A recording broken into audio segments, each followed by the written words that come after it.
નમસ્કાર, હું છું કેતલ અને આપ જોઈ રહ્યા છો CB24.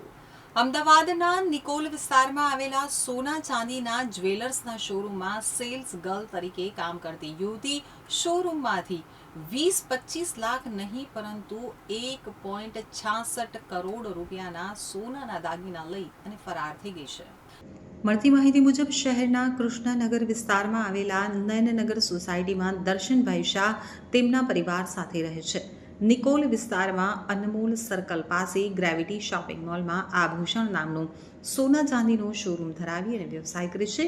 દર્શનભાઈના શોરૂમમાં મેનેજર, સેલ્સમેન, માર્કેટિંગ સહિત કુલ 19 લોકો કામ કરે છે. 11 મહિના પહેલા શોરૂમમાં હર્ષિદા શેટ્ટી નામની યુવતી સેલ્સ ગર્લ્સ તરીકે જોડાઈ હતી. 11 મે 2026ના રોજ બપોરના સમયે દર્શનભાઈ ઘરે જમવા ગયા ત્યારે શોરૂમના મેનેજર અને સ્ટાફના લોકો હાજર હતા. તે દરમિયાન આ ચોરીની ઘટના બની હતી.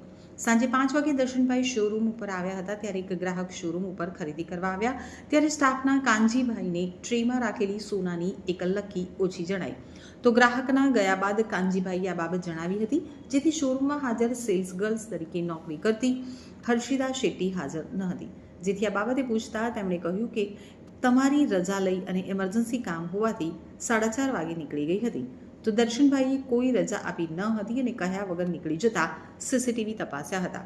શોરૂમમાં લાગેલા સીસીટીવી તપાસ કરતા હર્ષિદાબેન સાંજે 4 થી 4:30 વાગ્યાના સમયગાળા દરમિયાન બેઠકની પાછળના ભાગે કબાટમાં રાખેલા સોનાના દાગીના કાઢી ખિસ્સામાં મૂકતા જોવા મળ્યા હતા.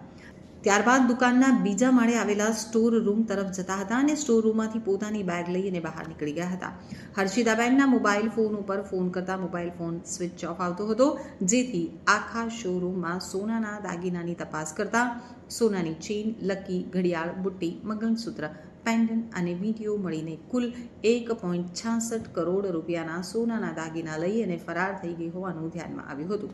આ સમગ્ર મામલે નિકોલ પોલીસ દ્વારા ગુનો નોંધી તપાસ શરૂ કરવામાં આવી છે.